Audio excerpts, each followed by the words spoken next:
Halloween night always lends the city a peculiar kind of beauty. The streets glow with the warm, amber light of jack-o'-lanterns. Children in ghostly costumes dart across the sidewalks, and bursts of laughter blend with the steady rhythm of doorbells, ringing for each round of trick or treat. On a quiet corner behind the glass window of an old-fashioned cafe, a man sits alone. He isn't wearing a costume. He isn't welcoming visitors. In front of him lies a worn notebook and a brown ink fountain pen. He hasn't come to celebrate Halloween. He has come to listen. The man is a scholar. For more than 20 years, he has studied ancient European cultures with a particular focus on Celtic beliefs and rituals. Unlike many colleagues who confine themselves to archaeology alone, he has always been drawn to something less tangible: emotion. More specifically, the fears our ancestors carried within them. Not ordinary fears like heights or darkness, but ritualized fears. Fear of winter, fear of death, fear of restless spirits. Things he once dismissed as superstition now pull him back with an almost unsettling insistence, as though some unseen voice keeps calling him toward histories long buried beneath dust. He does not believe in demons, but he believes in symbols. And among all the symbols he has encountered, Halloween remains the strangest. It is both vivid and hollow, festive and unsettling at the same time. People call it a celebration of the dead, yet few seem interested in where it came from. Children dress as monsters without knowing why their ancestors once felt the need to disguise themselves at all. Adults hang plastic skulls and fake skeletons on their lawns, unaware that for thousands of years, the Celts believed death belonged to time, not to the soul. That year, he returned to a small town in Vermont, once home to Irish immigrants. He had come searching for fragments of folklore, hoping to uncover something that never quite made it into books. What he didn't expect was the feeling the place stirred in him, a strange stillness beneath all the noise. When night fell, the jack-o'-lanterns resting on doorsteps no longer looked cheerful. The flickering flames behind their hollow shells reminded him of eyes looking out from within rather than light shining outward. And in that moment, for the first time in his life, he felt a chill run down his spine on a holiday he had always considered shallow. What if Halloween weren't merely a night of costumes? What if behind the masks, the laughter, and the candy lay a forgotten truth? What had his ancestors feared as they lived among forests, harvested grain in the cold mist, and lit fires before the long winter arrived? He began reopening old records, handwritten notes from the 19th century, folk materials neglected in local libraries, stories elders still whispered in trembling voices when autumn returned. One name surfaced again and again, spelled in different ways: Samhain, Samhain, Samhain. The more he read, the more unsettled he became, not because the content was frightening, but because of how the ancients described the final days of October as a threshold, a fragile boundary where light yielded to darkness, where the old year ended and the new one had not yet begun, where the living and the dead were no longer clearly divided. One night, after the last children had stopped knocking for candy, he sat alone by the fireplace in his small inn. The fire burned steadily, yet he felt no warmth. His eyes rested on the open page before him, a copied Samhain ritual written in ancient Gaelic. The lines were fragmented, but one sentence stood out: "When night falls, the living must become strangers to themselves, so they are not recognized." He closed his eyes. Suddenly he understood why masks were necessary, not to frighten others, but to protect oneself. Because perhaps, just perhaps, something was watching. And once it recognized a human face, it would not let go. When he opened his eyes again, the fire had burned low. The night had deepened, and for the first time in many years of study, He felt as though he was the one being observed from the other side. That night, he could not sleep, not because of children knocking at doors, but because of the unmistakable feeling that he had just heard a whisper from the ancient world. The next morning, he woke earlier than usual. Frost clung to the window panes, forming a pale, opaque veil over the small town outside. The landscape felt muffled, as though pressed down by the cold breath of a winter drawing near. Every sound seemed slower, heavier, as if the world itself were beginning to withdraw into hibernation. For a modern passerby, it was just a chilly morning, but for him, it marked a moment in history once named without sentiment. The season of death. He sat alone in the local library, turning pages of Celtic folk records that few people ever bothered to open. What held his attention wasn't the ghost stories, but the way the ancients spoke about time itself.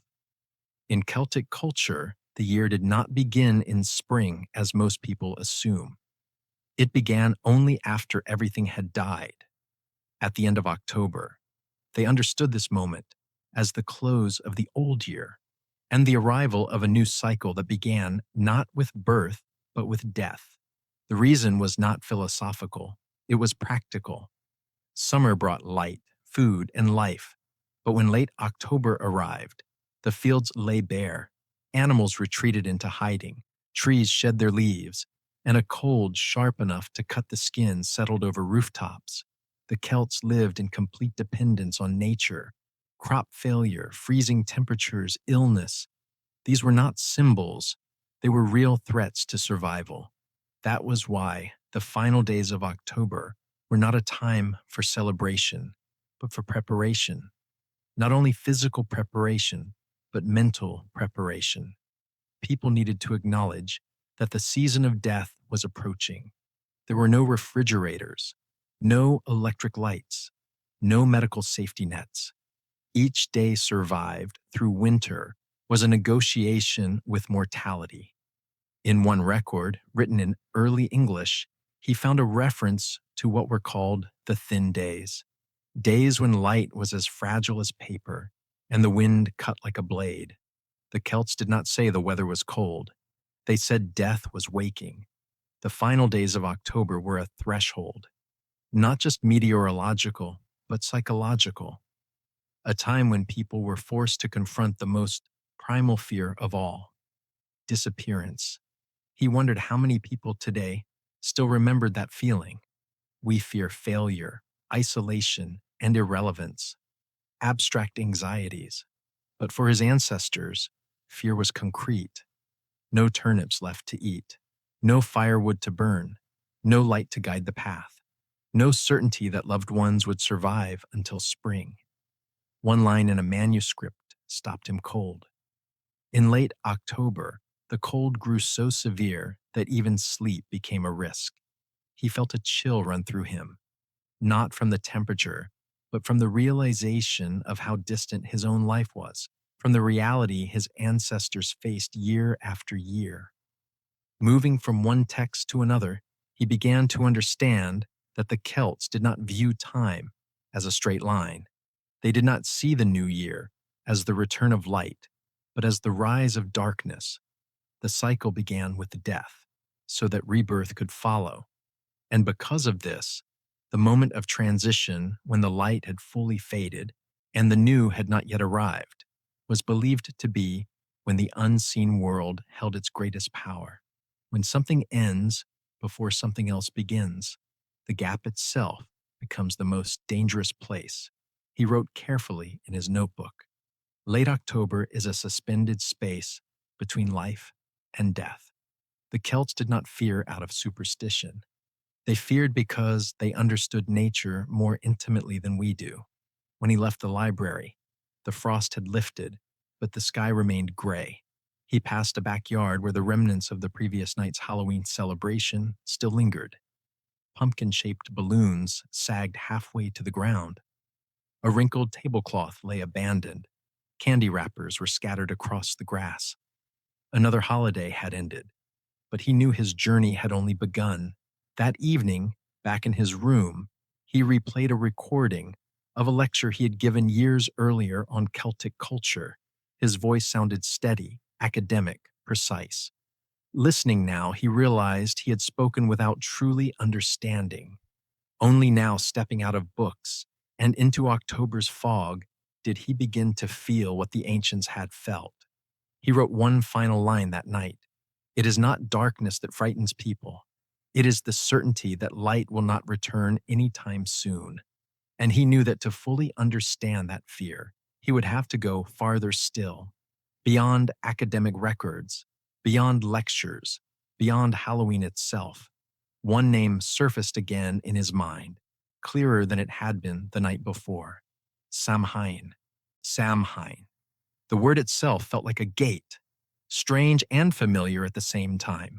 For years, it had been nothing more than a technical term in textbooks on Celtic folk rituals, a concept, a label. But this time, it sounded different, not like knowledge, like a summons. He returned to the old library with a clearer purpose. In a rarely visited archive room, he came across a rare copy of Leabhar na H. Widri, a 12th century Irish manuscript.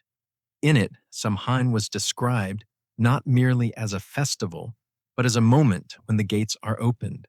What made him stop, however, was a handwritten note in the margin, added by a 19th century collector. Samhain is not a date. It is a crossing, not a day, a passage. In the modern mind, time is linear. It has a beginning, an end, and everything fits somewhere along a straight line. But for the Celts, time moved in circles. Everything returned. And within that cycle were certain points that mattered more than others. Thresholds, gateways between layers of reality. Samhain was one of them. The span from sunset on October 31st to dawn on November 1st was not simply a holiday. It was a boundary, a fragile line between the old season and the new, between life and death, between the visible world and the unseen one. According to legend, on the night of Samhain, the borders between worlds softened. The spirits of the dead were allowed to return. Some came seeking loved ones. Others returned to settle unfinished wrongs, and some, it was said, simply could not leave. The Celts did not flee from these spirits. They accepted them as part of the natural cycle. But acceptance did not mean carelessness. They lit sacred fires, fires burned only on Samhain night, to guide wandering souls and to drive away darker forces. These fires were not for celebration. They marked the boundary itself. As the flames flickered against the darkness, they created a sense of uncertainty, as though space itself were stretching and contracting between two realities. They also disguised themselves, not for play, but for protection. If spirits could not recognize the living, they could not take them. Samhain masks were not charming or whimsical. They were crude, carved from wood, shaped from animal hides, smeared with black ash. Each mask made a declaration. I am not myself. I am not here. In one legend he uncovered, it was said that on Samhain night, the doors of ancient burial mounds, believed to be gateways between realms, would open. Beings from the other world would step through. Food was left outside doorways. Incense was burned. Messages were written and set aside. No one dared walk the fields at night. Children were kept indoors. Windows were covered. Those who had no choice but to go out carried wooden talismans carved with protective symbols, known as fidnemed. Samhain, for the Celts, was not a night for celebration. It was a night to endure. The living withdrew. They spoke softly. They kept still. It was a form of respect for those who had crossed into the other world, because only on that night was the boundary broken, and those who were not careful might not return when the light came back. When he reached that passage, he stopped reading. He didn't know why, but his heart was beating faster. not from fear, but from recognition. Samhain was the place where fear took shape. Modern people tend to think of fear as a personal emotion: fear of snakes, fear of ghosts, fear of heights. But the ancients transformed fear into ritual, into structure, into culture. They did not deny it. They placed it on the calendar. They embedded it in time and ceremony. Samhain did not remove fear. It gave them a way to live with it. He sat motionless for a long time. Images rose unbidden in his mind. A fire is burning in an empty field. Rough wooden masks. Wind howling through leafless forest. A group of people standing together in silence, waiting for the darkness to pass. No one screamed, no one ran.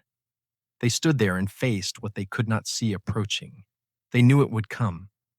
But if they remained still enough, hidden enough, it would pass. He wrote a single line in his notebook: Samhain is not where fear ends. It is where fear is invited in, asked to sit down, and made to share the fire. Outside, the first snow of the season began to fall, quietly, just as the ancients once described it: the return of the white shadow. Samhain night was not defined by laughter or music. It was defined by fire, not fire for warmth alone, but ritual fire. Fire that carried meaning tied to survival and boundaries. The Celts believed that if Samhain was a gate, fire was the only thing that allowed humans to stand at its threshold without being pulled to the other side. The scholar began to notice that in every account he read, fire appeared before everything else, before spirits, before masks, before prayers. On the final night of October, every fire in the village was extinguished. Homes were plunged into complete darkness. Then a single flame was lit at a central place, often on a hill or an open field. This was the Samhain fire. That fire belonged to no one. It was not lit for cooking or illumination. It existed as a marker, an anchor.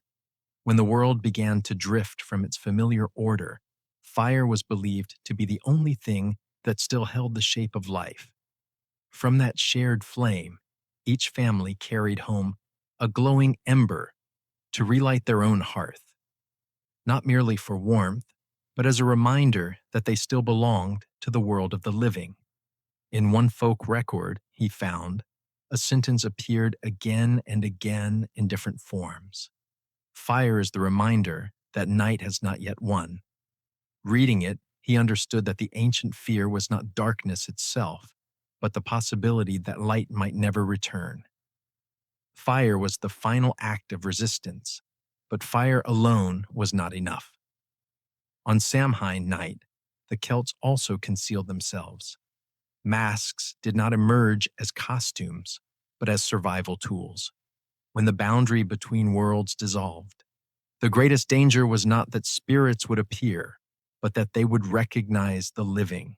To be recognized was to be named, and to be named, according to ancient belief, was the first step toward being taken. The masks were crude, unbalanced, deliberately unrefined. They took the shapes of animals, distorted faces, figures that barely resembled humans at all.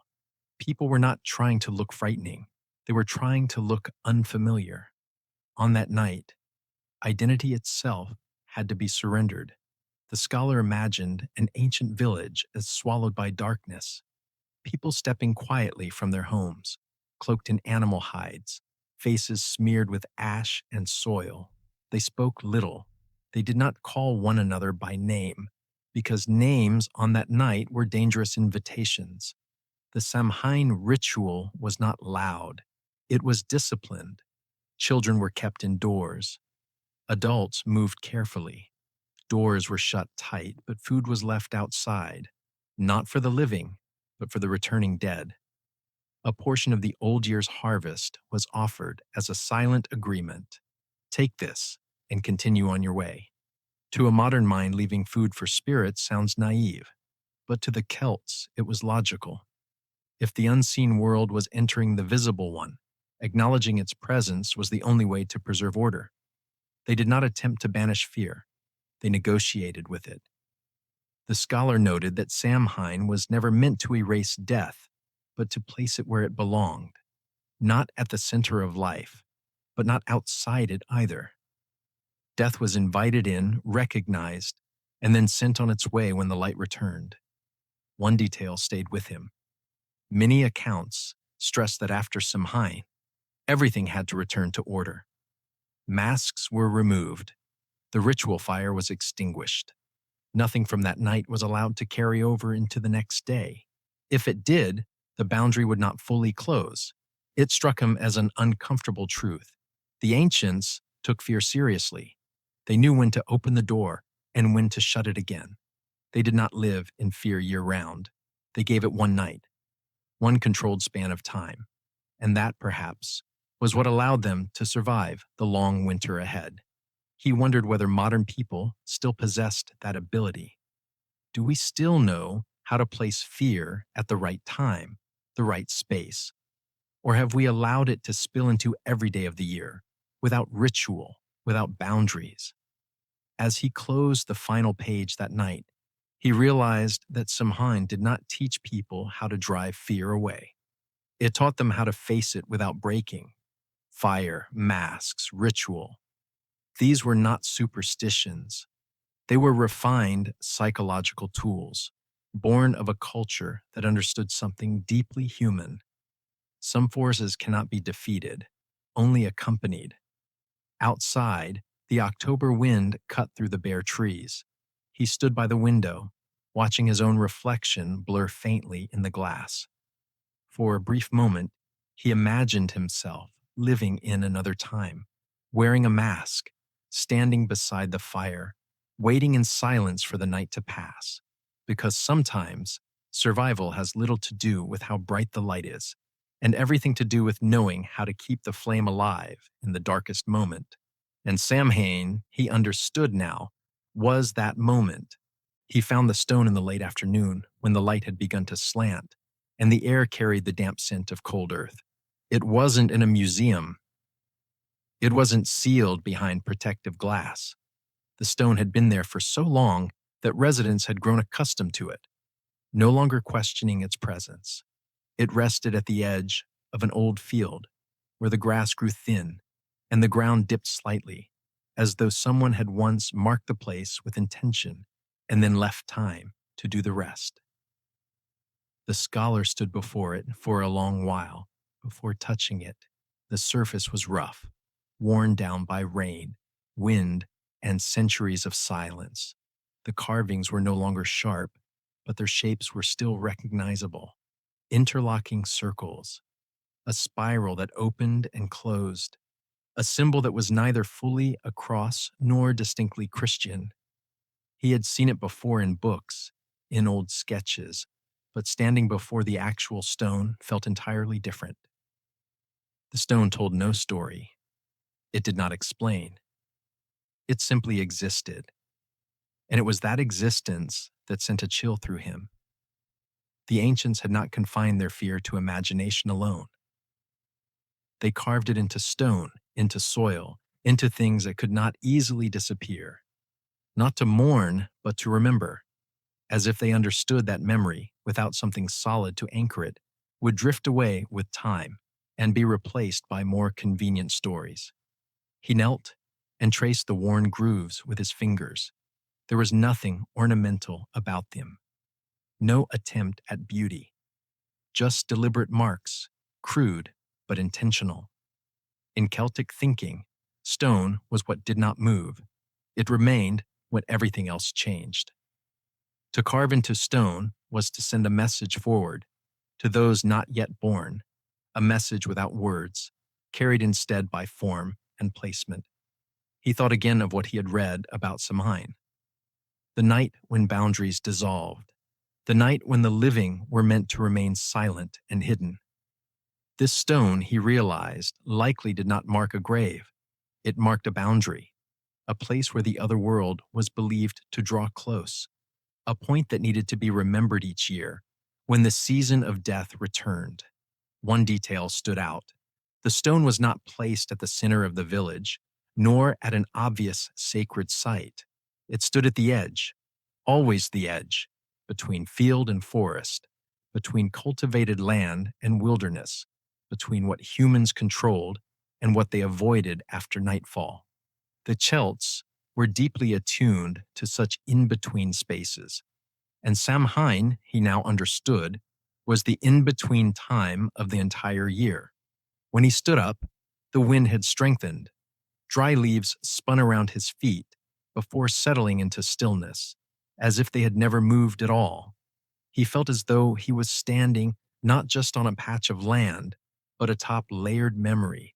Generations had passed through this place, paused here, touched this stone, then walked on, carrying the same familiar fear with them. Not fear born of ignorance, but fear born of clarity. They understood that light does not always win, that winter does not respond to prayer. There are moments in the year when humans control nothing except how they choose to face what is coming. He wondered how many of them had survived that winter, how many had never returned in spring.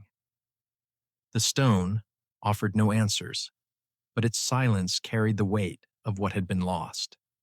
In scattered records he later found, there were mentions of stone symbols being reused. When a new religion arrived, people did not destroy everything. They carved over it, added new signs, renamed, reinterpreted. But stone remained stone. Old carvings might fade, but they rarely vanish completely. He looked at the stone again and felt an unsettling realization take hold. What was frightening was not that the ancients had been afraid enough to carve their fear into stone. What was frightening was that we had forgotten why they did it. We now looked at such traces as cultural artifacts, not as warnings. As dusk fell, the stone's shadow stretched across the ground, distorted and indistinct. In the fading light, the carving seemed deeper, darker. He knew it was only an illusion of shadow, but he also knew the ancients would not have called it an illusion. They would have said the day was dying and night was arriving. He left the field after darkness had fully settled. There was no sharp fear, only a heaviness he could not quite name. The stone remained behind him, silent as it had been for centuries. It did not need to be understood. It only needed to be remembered. On the walk back, he thought about what happens when memories carved into stone are placed under a different system of belief.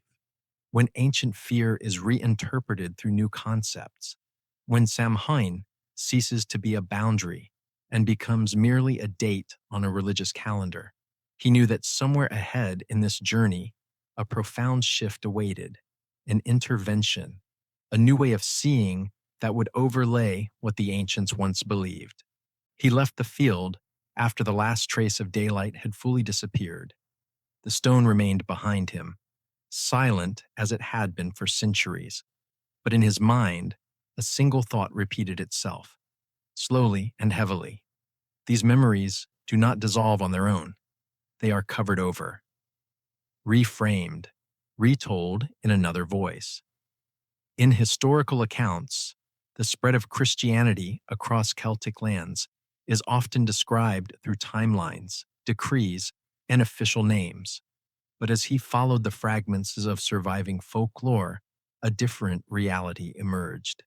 The church did not arrive like a storm that destroyed everything in its path. It came more like a new layer of fog, settling over the old landscape, altering familiar shapes without erasing them. Samhain was not removed from the calendar. It was placed beside a new day, All Saints' Day, then All Hallows' Eve. New names carrying a different order, a different system of meaning. But the timing remained the same. Late October, when light retreats, when the ground grows cold, when people feel smaller in the face of nature. Fear did not vanish simply because a new religion arrived. Fear is not something that can be commanded to end. It only changes its object. Once People feared winter, famine, and the fragile boundary between life and death. Now that fear was translated into a new language, fear of sin, fear of judgment, fear of a soul left unsaved. In an 8th century record, he found a passage written by a monk who claimed that placing All Saints' Day immediately after Samhain was the most effective way to redirect people's attention away from wandering spirits and towards saints and angels. But that sentence revealed something far more important. You cannot erase old fear. You can only point it toward a different image. The spirits of ancestors, once believed to return during Samhain, had been figures both respected and feared. In the new system, they became souls in need of prayer, souls awaiting salvation. The other world was no longer a parallel realm. It was split cleanly into heaven and hell. The boundary was no longer thin. It became absolute. The scholar did not see this transition as a simple invasion. He recognized it as a quiet negotiation. The church understood that to endure, it had to speak a language people already knew. And the people, if they wished to continue living with their fear, had to accept a new way of understanding it. Even ritual fire shifted in meaning. Once, it marked a boundary, a sign that humans still stood on the side of life during the darkest night. Now, it has become the light of faith, a symbol of divine guidance. But though the meaning changed, the action remained. Fires were still lit, people still gathered. A point of light was still needed in the shortest days of the year. He thought again of the ancient stone. Its carvings did not disappear with the arrival of Christianity. They were simply overlaid, a small cross carved atop older lines, a symbol more familiar to the church. But beneath it, the spiral endured, the markings of another time, another way of fearing. What troubled him most was not the transformation of ritual, but the transformation of how people were taught to fear. Ancient fear was bound to nature. It came with the seasons, then receded. It had a time. It had limits. The new fear, framed through morality and judgment, was no longer confined to a moment in the year.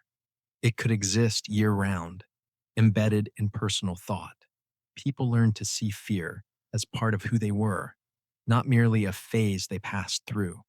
They no longer faced only the darkness outside, but the darkness within. It was a profound shift, one that made fear more personal, more persistent. When he left the library that evening, church bells rang steadily overhead. The sound was familiar, reassuring, yet carried an undeniable severity. He stopped and listened, realizing that this sound had once replaced the wind howling through bare forests, had replaced the crackle of fire on Samhain night. Not everything had been replaced. Some things had only changed shape. And when fear changes shape, it begins to take on a face, a name, a story that can be told. He knew he was approaching another phase of the journey, a moment when fear would no longer remain a vague presence, but become visible, when darkness would not only be felt, but drawn, when people would begin to see what they feared and give it a name. And he understood that from that moment on, darkness would no longer be invisible. It would have a form. He realized that the change did not happen in a single moment. It unfolded gradually, almost imperceptibly, unless one stepped far enough back to see it clearly. Fear did not vanish after being absorbed into a new belief system. It began to take shape. When old stories were retold in a different language, what had once been ambiguous became concrete. The spirits of ancestors who had returned during Samhain as part of a living cycle were no longer seen that way. They became ghosts, displaced beings, belonging nowhere. No longer a temporary crossing between worlds, but endless wandering, an error within a newly imposed order. The scholar read medieval manuscripts with close attention to how language itself had shifted. Words that were once neutral now carried menace. Forest spirits, river spirits, and natural forces, once respected for their power and unpredictability, were gradually renamed, repositioned, pushed to the opposite side. No longer something to be understood and lived alongside, but something to be driven away, not because they had grown more evil, but because the frame of reference had changed. In a world that demanded clear order, anything ambiguous became dangerous, and the simplest way to deal with ambiguity was to give it a face. When darkness takes form, it becomes easier to talk about. People draw the eyes, the mouth, the horns. They give it movement, speech, and temptation. Stories become specific, memorable, and easy to pass on. Children are taught to fear these images. Adults find in them a way to explain what they cannot control. The scholar recognized that this was more than a religious shift. It was a psychological mechanism. Humans fear what they can imagine, and when fear has a shape, it becomes strangely familiar. People know what to run from. They know which symbols to paint on doors. They know which names to invoke in prayer. But that familiarity comes at a cost. Ancient fear had no face. It was the cold seeping through the skin, the shortening of daylight, silence that lingered too long. It could not be pointed at. It forced people to remain attentive, to live cautiously, to accept that some things lay beyond control. Once fear was dressed in new clothing, it became orderly, framed, contained within stories with beginnings and endings. People could believe that if they followed the right rules, they would be safe. The scholar was not convinced this made humanity stronger. It may have simply made it easier to avoid confronting an uncomfortable truth. He thought again of the ancient stone at the edge of the field. There were no frightening figures carved into it, no demonic faces, only abstract markings, opening and closing. They told no specific story. They marked something that had happened and could happen again. They demanded that the one standing before them feel, reflect, and decide for themselves. The newer images of darkness did the opposite. They thought on behalf of the viewer. They told people exactly what to fear and what to avoid. Fear became directed, and once fear is directed, it can be used. The scholar did not conclude that one form of fear was better than the other. He simply noted the difference. The ancients feared because they stood exposed before nature. Later generations feared because they were told stories of evil with a defined shape. One was uncertainty, the other was specificity. As he passed an old church, murals of judgment loomed on the walls. Angels, demons, souls are being dragged away. Everything had a place, a boundary, an ending. He stood there for a long time, then wondered if humanity needed such images to endure fear at all, and whether the price of that endurance was simplification. Darkness, when it remains invisible, is difficult to grasp, but difficult to manipulate. When it takes form, it becomes easier to name, but also easier to distort. Fear does not disappear. It only changes clothing, and in its new form, it enters daily life differently. The scholar wrote a single line in his notebook. When darkness takes shape, people begin to believe they understand it. And when they believe they understand it, they stop listening. He knew that from here on, these images would continue to spread, from churches to villages, from paintings to folk tales, from sermons to whispered stories. Fear would no longer remain confined to the final night of October. It would follow people, retold, reshaped, and slowly woven into the collective imagination. And it was from this point that he understood that another journey began, a journey that would carry fear out of ritual and into story. He realized that fear, like people themselves, does not stay in one place. It moves. It follows those who leave their homelands behind, carrying memory more than luggage. When the Irish and the Scots departed from their old lands, They did not bring only language, songs, and food. They carried with them the final nights of October, when darkness had once taken shape, been named, and passed down through generations of storytelling. The journey across the sea was not merely a geographical passage, it was a rupture in memory. The crowded ships that carried migrants to the New World had no room for ritual, no hills for sacred fires, no familiar forests set apart by tradition. There was only the cold ocean and a future without a name. In such conditions, what was complex had to be simplified. What once carried deep ritual meaning gradually became a habit, faint and undefined. The scholar returned to 19th century accounts and noticed that someone was rarely mentioned by its full name. It appeared in fragments, in scattered stories, in the recollections of elders, in small gatherings where immigrant communities tried to hold on to something familiar. But as land, climate, and rhythms of life changed, those memories could no longer survive intact.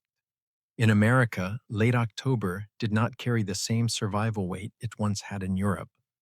Winter was still harsh, but it was no longer bound to collective famine in the old way. The boundaries between life and death were no longer felt directly through each cold wind or barren field. Fear did not disappear, but it lost its tight bond with nature. The celebration began to change. What had once been ritual became custom. What had required silence and caution grew lighter, more accessible. People still gathered. They still told ghost stories, but the sense of distance from darkness was gone. Fear was gradually wrapped in the familiarity of a new community. The scholar understood that in this new land, the memory of Samhain was no longer central to spiritual life. It became one small thread in the broader tapestry of immigrant society. To survive, it had to adapt. And in adapting, its original sacred layer slowly faded. Stories of returning spirits became fireside tales. Images of ghosts endured because they captured the imagination, not because they marked a boundary between worlds. Fear was no longer something that required ritual containment. It became something to be shared, retold, even laughed at. He did not see this as a total loss. He recognized it as a necessary transformation.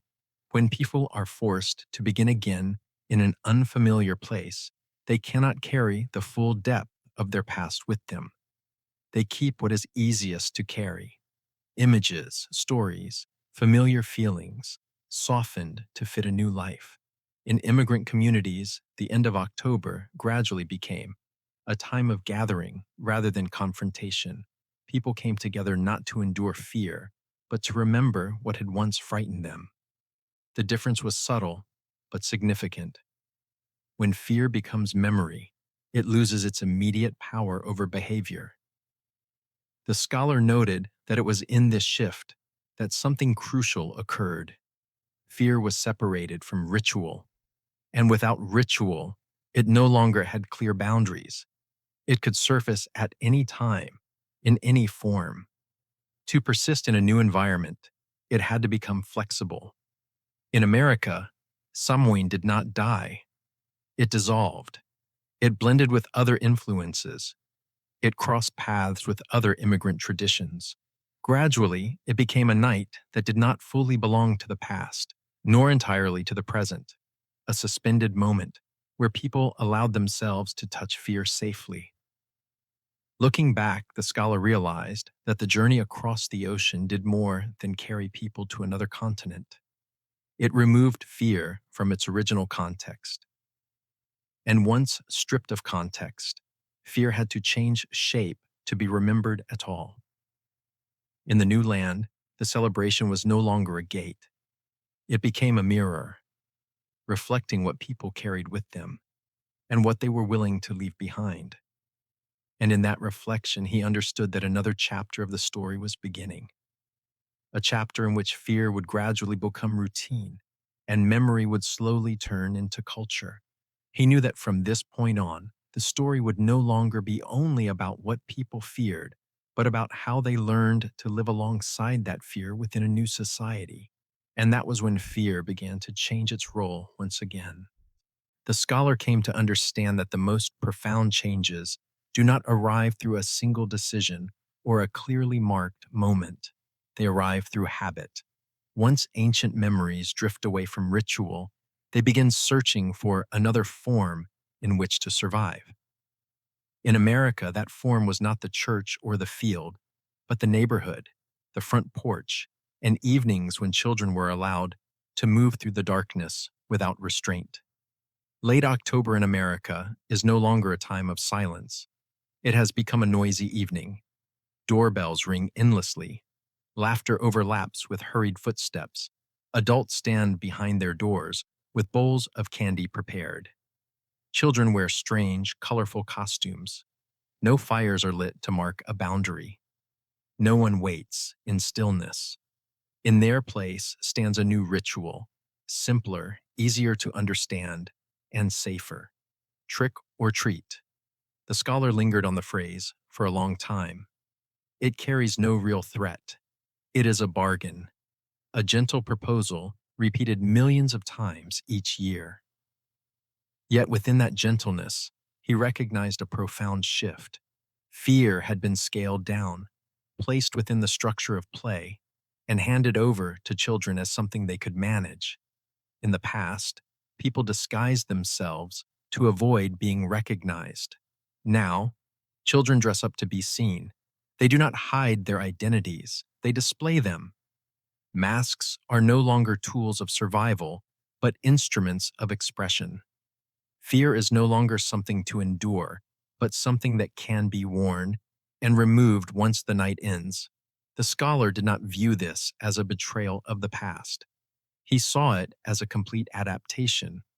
When a society no longer needs ritual to confront winter, it finds another way to deal with what remains of fear. In America, that was the way to turn fear into a collective game. Trick or treat replaced complex rituals because it required no explanation. No history needed to be understood, no symbols decoded. Children learned a single phrase, put on a costume, and knocked on doors. Adults participated by offering something sweet. In that brief exchange, fear was traded for candy. No longer a threat, but an agreement. What caught the scholar's attention was how fear had been softened. Images once meant to warn became rounder, friendlier. Monsters smiled. Skeletons were painted in bright colors. Darkness was no longer deep, only enough to create a fleeting thrill. Fear was confined to a specific time and space, then dissolved by porch lights and laughter. In this process, Halloween became a social lesson. Children learned that fear could be approached safely, that darkness did not have to be avoided. That which is frightening can become familiar when shared. This message differed greatly from that of the ancients, yet it was not entirely opposed. Both sought ways to live alongside fear. Only the methods had changed. The scholar observed that as Halloween became a children's game, it also lost some of its weight. The sense of life and death faded. The fragile boundary disappeared. But in return, the celebration became universal. Anyone could participate. No special belief required. No deep collective memory needed. Just an evening and a handful of candy. This American transformation did not erase fear. It repositioned it within everyday life. Fear was no longer central, but incidental. A hint of excitement to enliven the night. A touch of darkness to make the light stand out more clearly. In a consumer society, what cannot be eliminated is repackaged for easy use. The scholar wondered what had been lost in the process. Perhaps a sense of gravity, perhaps the ability to listen in silence. But he also recognized what had been preserved. The idea that once a year, people are permitted to step outside their ordinary roles, touch what unsettles them, and return unharmed. As he walked through a suburban neighborhood in late October, watching children run from house to house, he did not see triviality. He saw a society teaching the next generation how to handle fear in its own way. Not through silence, but through laughter. Not through complex ritual, but through play. The ashes of ancient rituals did not vanish entirely. They became the foundation for something new, and upon that foundation, candy emerged as another symbol of survival. No longer food for winter, but a reward for small acts of courage when knocking on an unfamiliar door in the dark. The scholar understood that from here, Halloween would continue to evolve. Once fear became cute, it would soon become entertaining. And once it became entertainment, another chapter would open. A chapter in which darkness would not only be accepted, but sold, screened, and consumed. He knew the journey of fear was not over. It had merely found a new form through which to continue living in the modern world. The scholar realized that once fear had been softened, the next step was almost inevitable. It would be retold, and when retold often enough, it would be sold. In America, where nearly every story can become a product, Halloween did not stop at the front porch. It stepped onto the screen. At first, the images appeared sporadically. A horror film released in autumn, a chilling story broadcast on television at the end of October. But gradually, darkness acquired a schedule. Fear had showtimes, and Halloween became a season. Hollywood did not invent fear. It simply repackaged it in the most accessible form. What had once been ambiguous symbols were brought onto the screen with clear outlines. Demons gained fixed appearances. Haunted houses followed familiar designs. Music signaled danger. Lighting and camera angles guided the viewer's emotions. The scholar watched this transformation with cautious curiosity. When fear is placed within the framework of entertainment, it no longer controls people in the old way. People control it. They buy tickets. They choose whether to watch. They know exactly when the film will end and the lights will come back on. Yet within that safety, a paradox emerged. Even without real danger, people continued to seek out frightening images. They lined up to be scared in controlled spaces. They paid to feel their hearts race for a few moments. The scholar recognized that this did not contradict the past. It was simply another expression of the same need. Once, fear was tied to survival. Now, fear is tied to sensation. Modern people rarely face absolute darkness, but they still carry an evolutionary memory in which fear sharpened attention, heightened awareness, and affirmed life itself. Hollywood understands this instinct well. Halloween became the ideal setting, a socially sanctioned window in which fear could appear openly. Horror films were released in waves. Television leaned into the supernatural. Images once considered excessive were now deemed seasonally appropriate. Fear was legalized as entertainment. The scholar noticed that in popular culture, monsters were no longer warnings. They became characters, with backstories, with franchises, with sequels. When fear gains a brand, it loses its personal edge but gains reach. People fear the same things in the same ways at the same time. What fascinated him was that even knowing it was fiction, audiences reacted viscerally. They held their breath. They flinched. They covered their eyes. The body responded before reason could remind it that this was only a movie. To the scholar, this was proof that fear does not need to be real to be effective. It only needs to be triggered correctly. In this process, Halloween turned into a stage, no longer a night of fragile boundaries, but a season of content. Everything was planned, marketed, optimized for emotional response. And once fear became part of the entertainment calendar, it began to follow the rules of the marketplace. Terrifying images were adjusted to suit different audiences. Fear for children, fear for adults, nostalgic fear, sensational fear. Each had its own viewers, and each retained a small fragment of the primal sensation that once made humans tremble before the dark. The scholar did not conclude that this made fear cheap. He saw it as yet another adaptation. When society no longer has space for shared ritual, it creates space for shared experience. The theater replaces the open field. The screen replaces the fire. Story replaces silence. What remained unchanged was the need.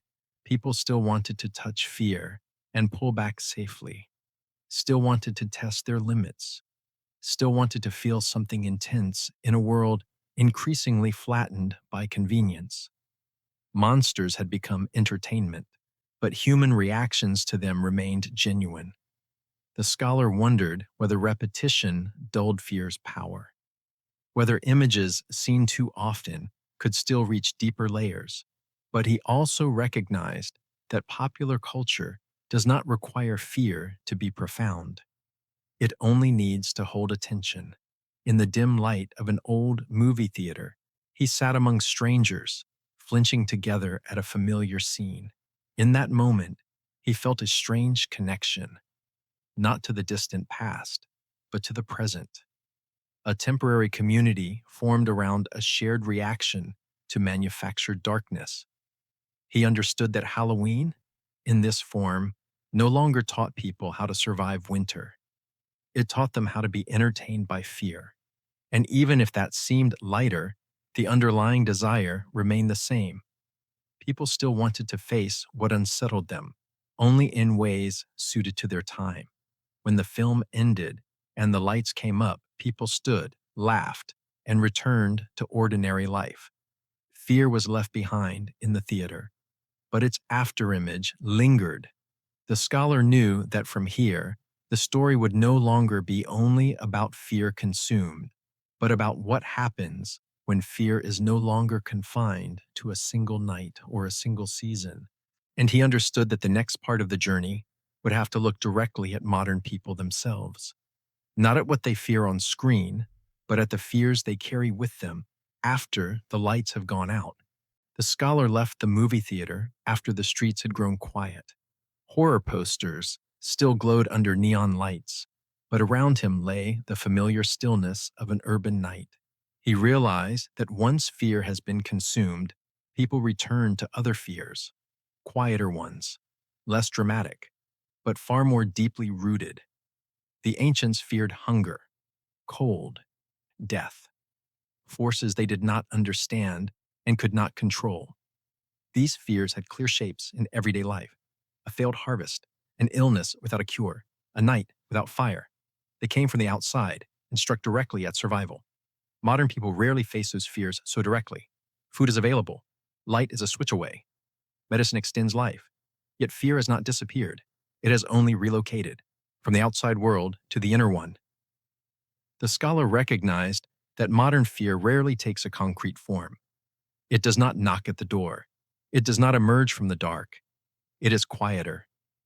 Loneliness, depression, the feeling of being unseen, unrecognized, belonging nowhere. In modern society, people live surrounded by others, yet often feel alone. They are constantly connected, yet rarely truly touched. The ancients feared being taken away by spirits. Modern people fear being left behind, not in the night, but in everyday life. The scholar thought about how ancient fear was handled through shared ritual. The entire community endured it together. They lit fires together. They waited together. Fear was shared and therefore bearable. Modern people carry fear alone.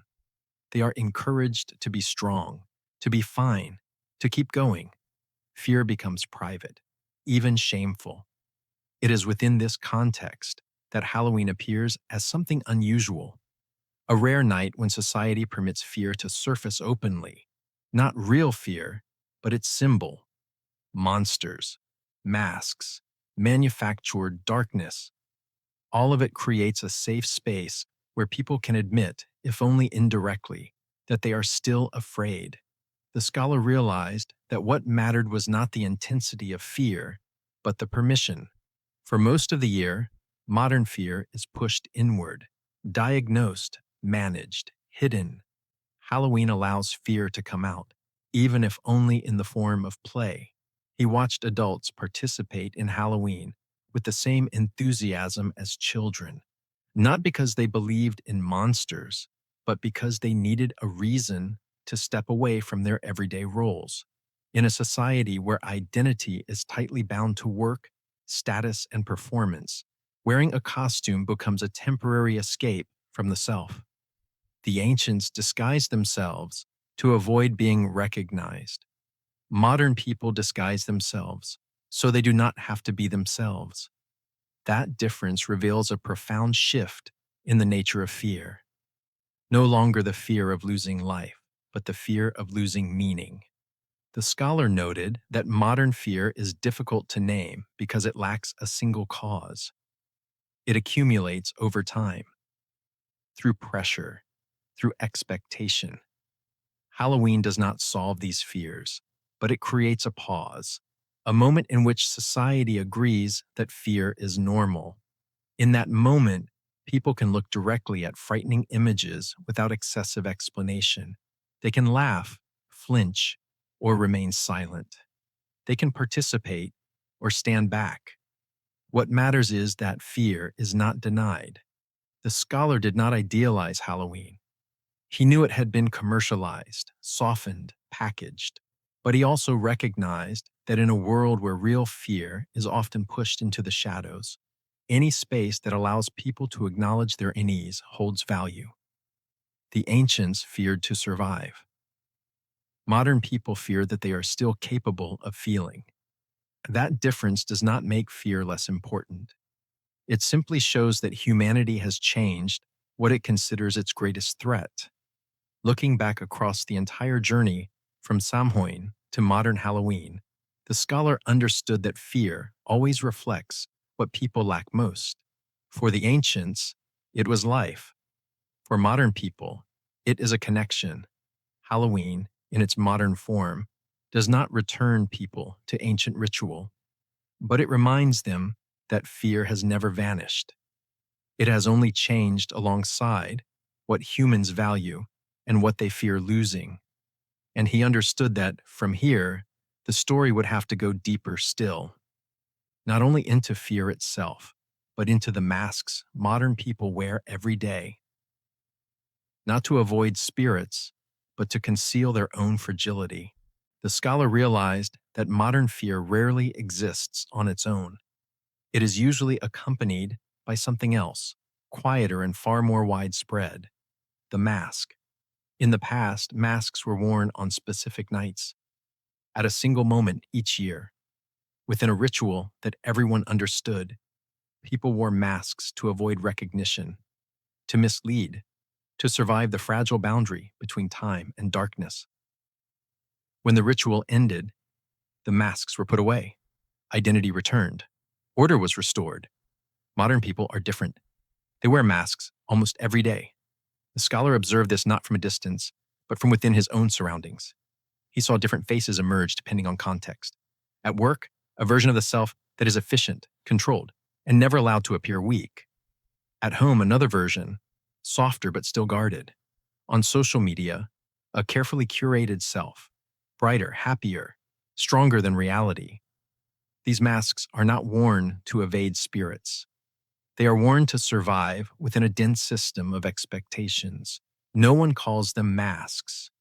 They are called adaptation, but the essence is not so different. The scholar recalled a detail that had once troubled him while studying ancient rituals. The ancients did not wear masks all year long. They knew when to hide and when to remove them. The mask was a temporary tool. Modern people, by contrast, rarely have a closing ritual. There is no formal moment when the mask is set aside. This is why Halloween becomes a peculiar moment, not because of what it represents historically, but because of what it permits in the present. For one night, society agrees that wearing a mask is acceptable, even encouraged. Yet the paradox: is that this is also when many people feel most real. In costume, people do not have to explain themselves. They do not have to protect an image. They do not have to maintain a fixed role. They can choose to become anyone, a frightening figure, a strange image, an exaggerated version of themselves. And within that exaggeration lies a kind of honesty that everyday life rarely allows. The scholar believed this was why many adults felt relief on Halloween night, not because they enjoyed fear, but because they were briefly freed from constant observation. The Halloween mask does not conceal the person, it conceals expectation. Meanwhile, social media produces another kind of mask, not worn for a single night, but maintained continuously. Every photograph, every post becomes a thin layer of disguise, not entirely false, but rarely whole. The scholar recognized that in digital spaces, people reveal and conceal themselves at the same time. This creates a new pressure. If the ancients feared being recognized on Samhain night, modern people fear not being seen in everyday life.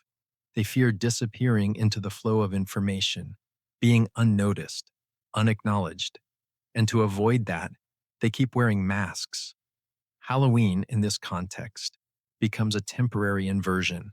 Instead of trying to look perfect, people intentionally look strange. Instead of hiding fear, they wear it openly. Instead of editing themselves to fit expectations, they exaggerate their image to draw attention.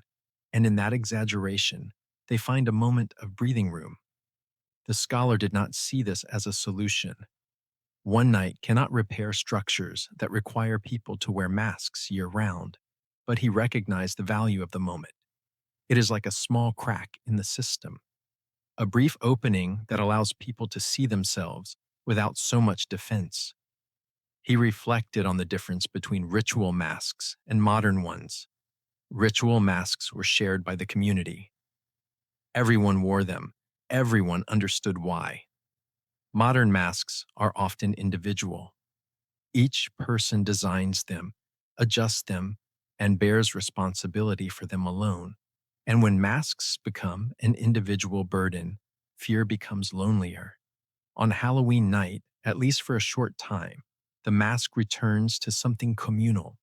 People wear them together, laugh together, move through the darkness together. It does not erase modern fear, but it makes it less solitary. The scholar noted that dressing up is not only about hiding, it is a form of identity experimentation, a way of saying that a person is not limited to a single version of themselves. And in a world increasingly shaped by curated images, being openly artificial can feel unexpectedly liberating. When the night ends and the masks come off, people return to ordinary life. But the aftertaste of that brief freedom remains. It reminds them that beneath the layers of social masking, there is still something fragile, fearful, and deeply human. The scholar understood that from here, the story would need to go deeper still, not only into masks, but into what lies behind them. The unspoken things, the memories pushed aside, and the whispers that persist, even when there is no longer a ritual to name them. And he knew that if he truly wanted to understand why fear had never left, he would have to listen to the silences his ancestors had left behind. The scholar did not come to the gathering expecting answers. He came because of what lingered after Halloween night, a nameless emptiness. The masks had been put away. The streets had returned to normal, yet something within him remained unfinished. The Samhain reenactment took place in a rural area far from the city, where electric light was scarce, and darkness still retained its natural depth. There was no large stage, no amplified music, just a small group of people gathered around an open clearing, surrounded by trees that had already shed most of their leaves. They were not dressed alike. They were not synchronized. They did not attempt to recreate history precisely. They came for the same reason, one that was difficult to articulate. The scholar stood at the edge of the circle and watched. No one gave loud instructions. No one explained the ritual. The participants spoke softly, as though the space itself demanded it. When the sun fully disappeared, no one rushed to fill the silence. They allowed it to spread slowly until it settled over everything. He realized how different this was from the modern festivals he had known. There was no need to impress, no audience, no clearly assigned roles. Each person stood as themselves, and yet as part of something larger. No one wore a mask, but no one felt the need to perform an identity. The fire was lit not as a spectacle, but as a point of balance. Its light was small, not dramatic, just enough to see one another without banishing the darkness entirely. The scholar felt a strange sense of familiarity, not because he had been here before, but because his body responded to the space as though it recognized an ancient memory. No ghost stories were told, no spirits were named, no formal prayers were spoken. There was only presence. Each person stood carrying their own burdens, yet no one tried to explain them. The scholar realized that what connected them was not a shared belief, but a shared acceptance that some things cannot be put into words. Within that silence, he felt a different kind of connection, not the loud, performative connection of modern communities where everything must be shared and acknowledged. This was a connection that required no response.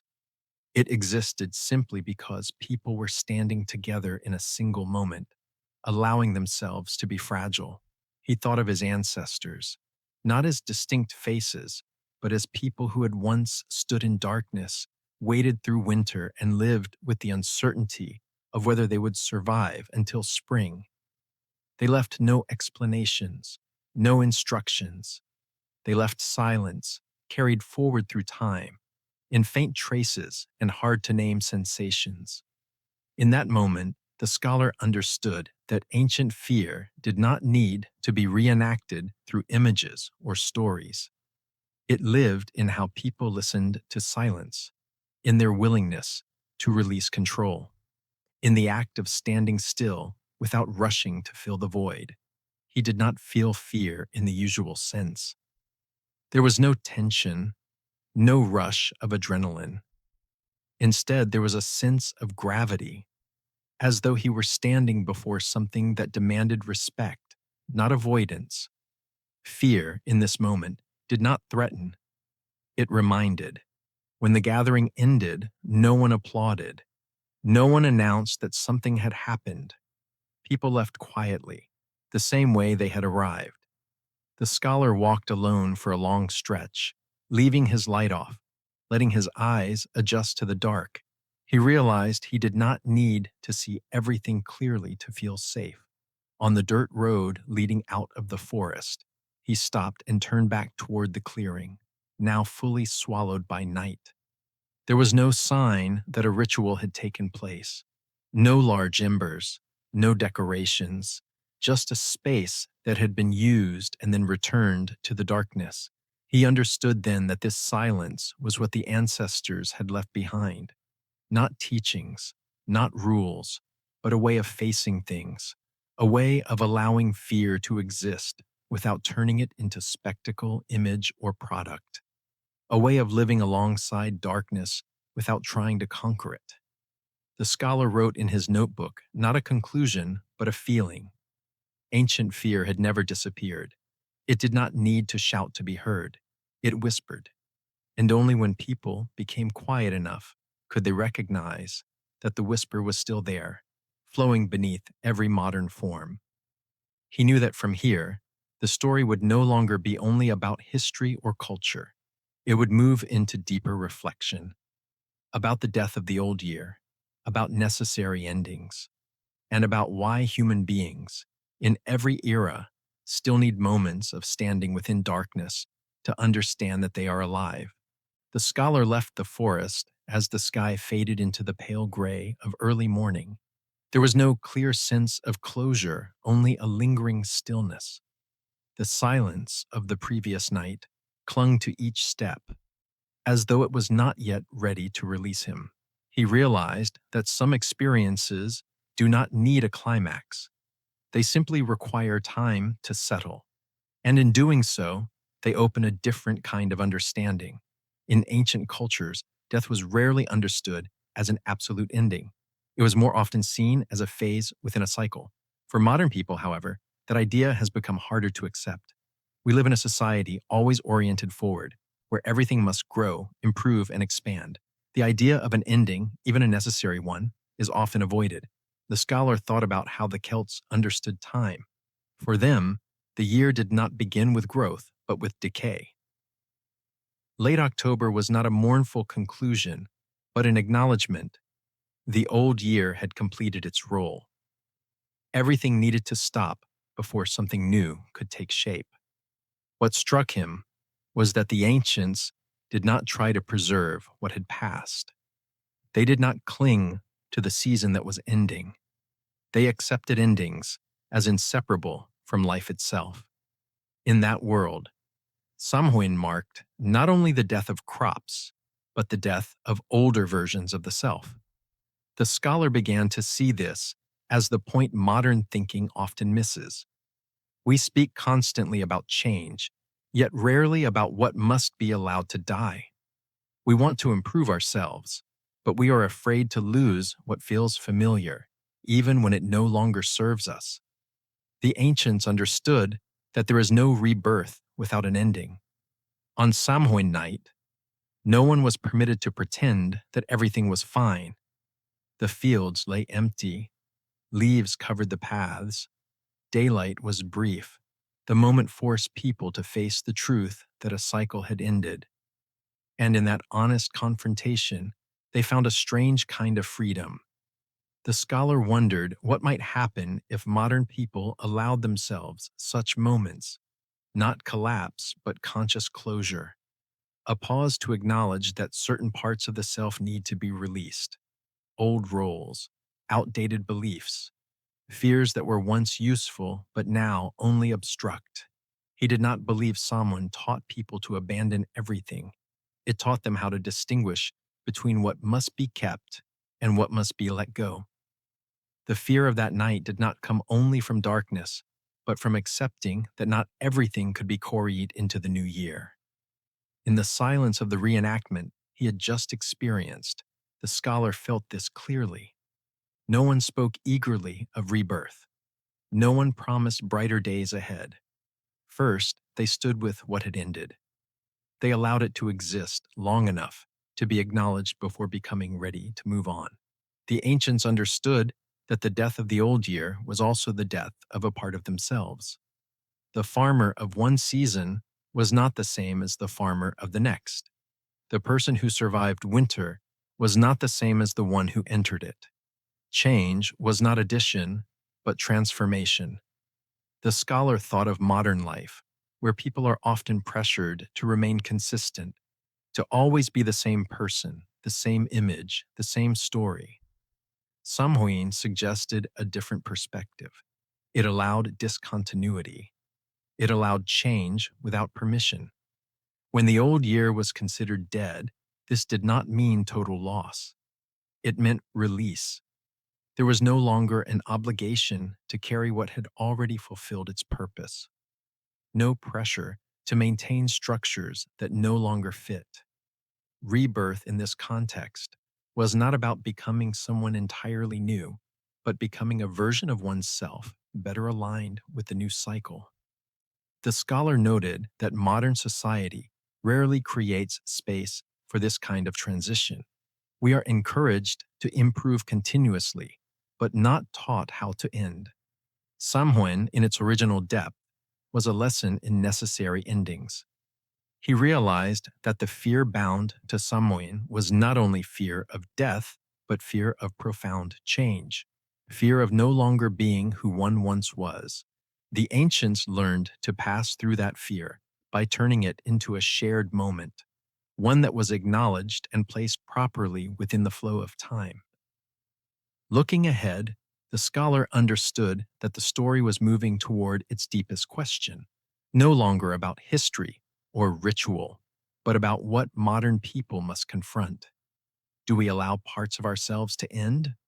Or do we carry them forward, even when they have become burdens?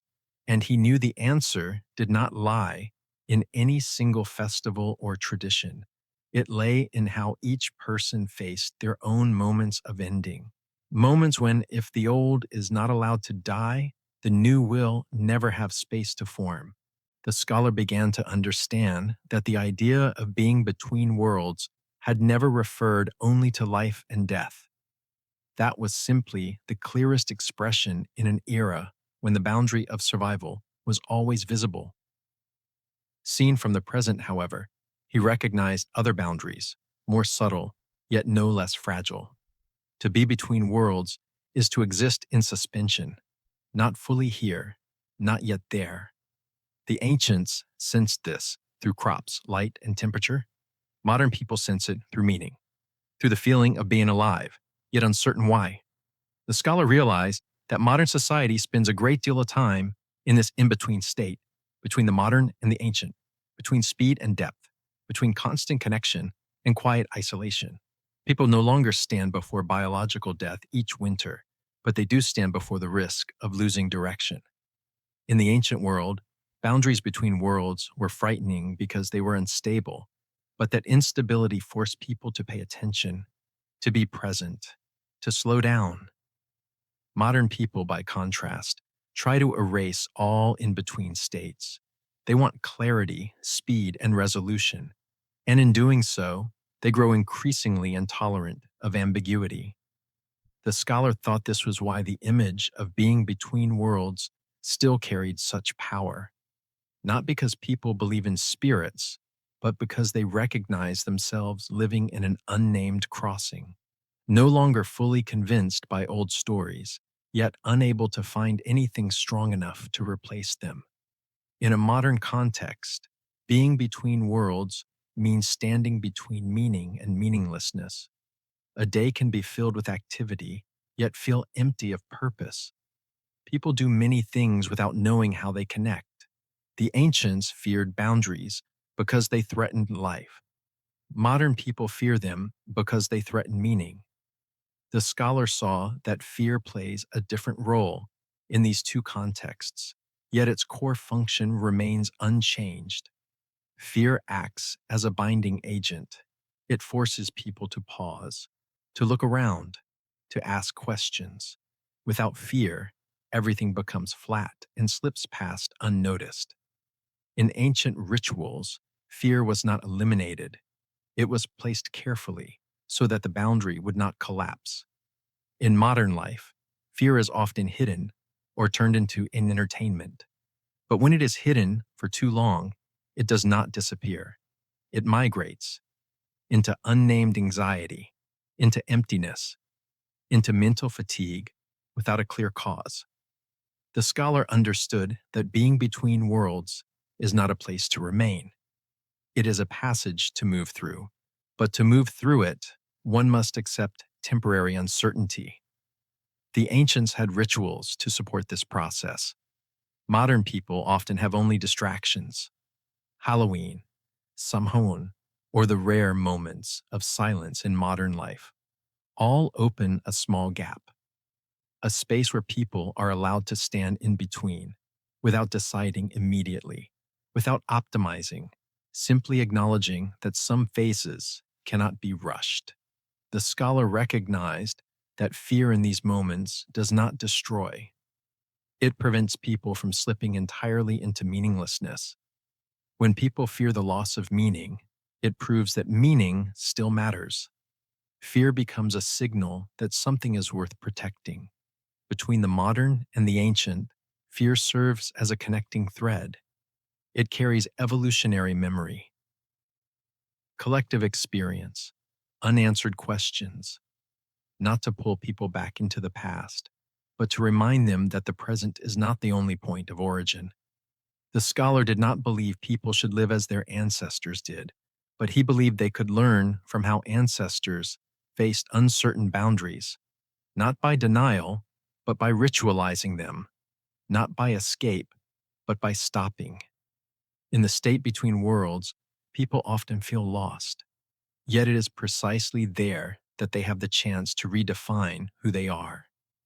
not through achievement or role, but through what they fear losing. Fear, in this sense, becomes a rough but honest compass.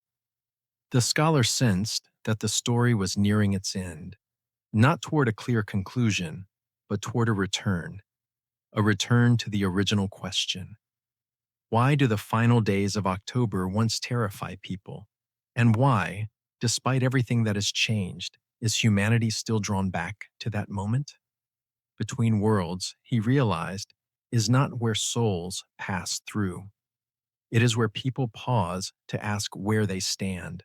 And fear, in whatever form it takes, remains the force that keeps that question from being forgotten. The scholar stood alone in a space that had returned to normal. No fire, no heightened darkness, no ritual. The night had passed like any other, and it was precisely in that ordinariness that he began to wonder what, if anything, truly remained. The ancients would have said that when the fire went out, the world was restored to its familiar order. The boundary closed, the spirits returned to their place. Life continued, but the scholar understood that not everything vanished when the ritual ended. Some things did not require fire to endure. Fear was one of them. It did not linger as a fleeting emotion. It did not disappear with the sunrise. It settled quietly, seeping into the way people learned to see the world. Over thousands of years, fear has changed its shape many times, from concrete threats to survival, to stories, images, and symbols, and eventually into the vague, hard-to-name unease of modern life. Looking back across that long journey, the scholar recognized something essential. Fear was not merely a personal reaction. It was a form of collective memory, a living remembrance passed from one generation to the next, without the need for complete explanations. Different cultures carried different stories, but the structure of fear remained remarkably similar. Darkness, boundaries, endings, uncertainty. These elements repeated themselves, even as contexts changed. Together, they formed a deep layer of memory that every person, in some way, touched upon. The scholar understood that collective memory did not function like individual memory. It did not preserve events with precision, it preserved sensation, reflex, questions that were never fully answered. And fear was the vessel through which that memory continued to be felt. When modern people watched a horror film dressed up on Halloween, or simply felt uneasy during the final days of the year, they were not reacting only to the present. They were brushing against a layer of memory older than themselves, a memory that once helped their ancestors survive, adapt, and make sense of fragile moments. The scholar did not believe fear needed to be celebrated or encouraged, but he believed it needed to be understood. When fear was completely denied, it did not disappear. It simply found quieter places to surface, in anxiety, in emptiness, in the sense of disorientation that so many modern people carry with them. By contrast, when fear was placed within a frame, a season, a story, a ritual, it became bearable. The ancients understood this instinctively.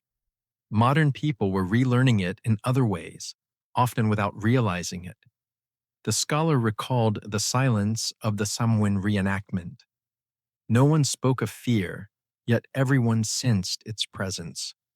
It was not a threatening fear, but a reminding one, a reminder that life was not guaranteed, that every cycle had an ending, that meaning needed to be renewed, not assumed. When the fire had gone out and the night had passed, what remained was not the ritual itself, nor was it a specific story. What remained was a capacity, the capacity to recognize that fear, when listened to properly, could become a source of understanding. The scholar saw this in the way cultures continued to make space for darkness. Whether through festivals, entertainment, or private reflection, people kept returning to the boundaries, not to be consumed by them, but to remind themselves where they stood. Fear, at its deepest level, was not humanity's enemy.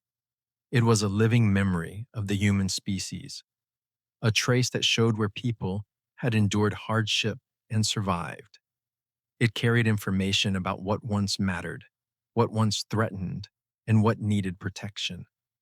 The scholar understood that when modern societies tried to eliminate all discomfort, they unintentionally severed an important connection to the past, not to return to ancestral ways of living, but to remember how fragile present stability truly was. In daylight, everything appeared clear and orderly, but it was through remembering the darkness that people learned to value the light. Fear kept that memory from fading. The scholar knew the story was nearing its end, not with an answer, but with a settling. As what had been told receded into the background, what remained was a feeling, a sense that fear had never truly left and had never belonged to only one era. It was an invisible thread connecting modern people to those who had stood before the darkness long ago. And no matter how many times the fire went out, that thread endured quietly, waiting to be felt by those willing to listen. The scholar returned to the original question not as someone searching for a new answer, but as someone who had come to accept that some questions are meant to be carried, not fully resolved. Why do we still feel fear? He realized that the question had never truly disappeared. It had only changed the way it was asked. The ancients asked it in the darkness, when the fire burned low and winter was drawing near. Modern people ask it in silence, when screens go dark and rooms grow too quiet. Different settings, the same familiar sensation, no matter how much the modern world has done to reduce risk, to illuminate darkness, to explain what was once considered supernatural, the human body still responds in old ways. Each autumn, when leaves fall more heavily, when daylight shortens, when the air turns sharp and dry, a vague feeling emerges, not panic, just a slight shiver, as if something is shifting beyond our full control. The scholar understood that this was not a specific fear. Few people today fear returning spirits or forest gods stepping out of the shadows, but the body remembers. It remembers cycles. It remembers endings. It remembers that there are times of year that ask people to slow down, to notice what is falling away. We still feel fear because fear was never only a reaction to danger. It is a way of knowing, a signal that we are standing before something that matters. When everything feels stable, fear retreats. When change approaches, it steps forward, not to predict disaster, but to demand attention. Looking back across the journey from Samhain to modern Halloween, the scholar saw that while the forms had changed, the deeper function of fear had not. It always appeared at points of transition, between old seasons and new ones, between the year that has passed and the year that is forming, between who we have been and who we are becoming.